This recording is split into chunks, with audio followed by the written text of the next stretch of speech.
राम के चरित्र से जुड़ी हुई सबसे बड़ी पुस्तक वाल्मीकि रामायण इस तथ्य का खंडन करती है कि आश्विन शुक्ला दशमी को रावण का वध हुआ था और सबसे बुरी रात साल भर की, उसमें सबसे बुरी रात जिसको काल रात्रि कहते हैं, वो दीपावली की रात है। दीपावली से भी राम जी का कोई संबंध नहीं है। सुरेंद्र सिंह जी, अभी आपने एक स्पीच दे रहे थे जिसके अंदर आपने विजयदशमी और दशहरा को लेकर के कुछ बातें कही थी।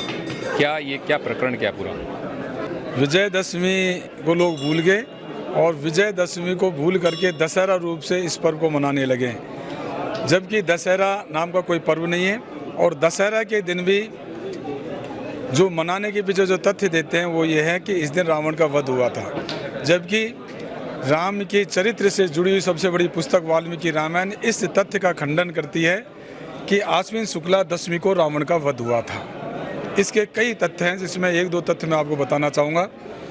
हनुमान जी लंका के अंदर जाते हैं और बसंत ऋतु होती है, वर्णन है उसके अंदर, और हनुमान जी से सीता जी कहते हैं कि मैं 2 महीने के अंदर जीवित रहूँगी, केवल 2 महीने बाद मैं मर जाऊँगी, इसलिए राम को 2 महीने के अंदर मेरे को प्राप्त करना है। और हनुमान जी वहाँ से जाते हैं तो 2 महीने में राम उनको प्राप्त करते हैं। तो इसका मतलब है बसंत ऋतु के बाद 2 महीने बाद तो ग्रीष्म ऋतु आ जाती है, तो राम रावण का युद्ध तो ग्रीष्म ऋतु में हुआ, ये इस बात का समर्थन करती है। दूसरा प्रमाण इसका यह है, श्रावण के मास में बाली वध हुआ और राम जी कहते हैं अब वर्षा ऋतु है, हे सुग्रीव कार्तिक शुरू होते ही सीता की खोज में चले जाना। जब सुग्रीव कार्तिक शुरू होते ही सीता की खोज में गए, उससे पहले रावण का वध कैसे हो गया?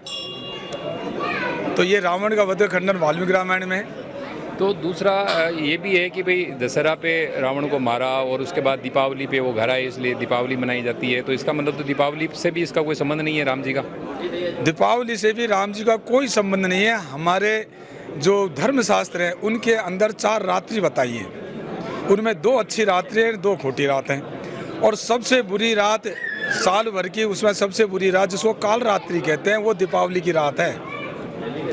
दीपावली की रात को हम साफ सफाई रखें, बारूद की गंध रखें, इससे दुष्ट शक्तियाँ दूर होगी, प्रकाश से दुष्ट शक्तियाँ दूर होती है। इसलिए हमारे पूर्वजों ने बुद्धिमानी से यह कार्य किया कि इससे लक्ष्मी जी को जोड़ दिया और उस लक्ष्मी के लोभ में हम वो कार्य करते हैं जिससे दुष्ट शक्तियाँ दूर होती है। आपने कहा कि उस दिन सफाई चाहिए रात्रि को, लेकिन जो लोग पटाखे फोड़ करके जो कचरा फैलाते हैं तो उनको क्या कहेंगे?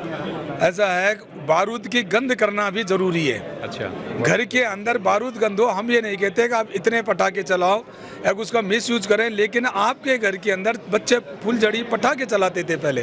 अब ये तो पैसे का पाखंड है, पैसे का दिखावा है, ज़्यादा कर रहे हैं। पहले भी पटाखे चलाते, बचपन में हम चलाते थे। 5 रुपए के पटाखे से बारूद की गंध हो सकती है।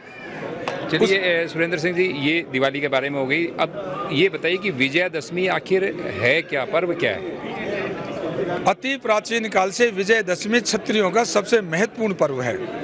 जब वर्षा ऋतु शुरू होती थी तो रास्ते अवरुद्ध हो जाते थे, सेना इधर उधर नहीं जा सकती थी, तब सेना को आराम करने के लिए कह दिया जाता था और सेना के काम में आने वाले हाथी घोड़े अन्य पशुओं को भी आराम किया जाता था, उनकी देख रेख की जाती थी। और युद्ध भूमि के अंदर जो अस्त्र शस्त्र काम में लेते थे वो भी आराम करते थे और उनकी सार संभाल इस दिन की जाती थी। बरसात के अंदर 4 महीने तक युद्ध नहीं होता, जंग लगने की संभावनाएं हैं, या युद्ध करते करते उनके अंदर भोंटापन भी आया है, उनमें धार दी जाती थी, जंग दूर की जाती थी। और विशेष रूप से अस्त्र जो क्षत्रिय के लिए आवश्यक है उनका पूजन किया जाता था और उन पूजन करके फिर जाकर के युद्ध भूमि में जाते थे। तो राजा लोग जब वर्षा ऋतु समाप्त हो जाती थी और पुनः अगर किसी दुश्मन पर आक्रमण करना होता तो आज विजयदशमी के दिन अभिजीत मुहूर्त में, जिसको विजय मुहूर्त भी कहते हैं, वो युद्ध के लिए प्रस्थान करते थे। और यदि युद्ध नहीं करना होता तो सेना के अंदर उत्साह का संचार करने के लिए वो विभिन्न प्रतियोगिताएं करते हैं, जैसे घुड़ दौड़, ऊंट दौड़, हाथी दौड़, भैली दौड़ या अन्य प्रतियोगिताएं आयोजित करके सेना के अंदर उत्साह का संचार करते थे। वैसे भी एक ये प्रैक्टिकल था कि भाई कृषि के जो कार्य सारे संपन्न हो जाए उसके बाद युद्ध किया जाए। ये बिल्कुल सही बात है, लेकिन कार्य संपन्न करने के लिए युद्ध तो नहीं रुकेगा। हाँ। लेकिन वर्षा एक ऐसी ऋतु है कि वहाँ युद्ध रुकते थे, हमारा दुश्मन भी हम तक नहीं पहुँचा था। हम भी अगर दुश्मन पर आक्रमण करना चाहते हैं तो हम भी अपने पूरे लाव लश्कर के नहीं पहुँच सकते थे, तो प्रकृति के द्वारा मार्ग अवरुद्ध हो जाता था। इसलिए हमें इस वक्त युद्ध सभी जगह बंद लगभग हो जाते थे। तो आप थे सुरेंद्र सिंह जी रौत, जो क्षेत्रीय युवक संघ के विद्वान हैं और चिंतक हैं। आशा है कि आपको विजयादशमी और दशहरा के अंदर क्या फ़र्क है वो समझ आ गया होगा। धन्यवाद।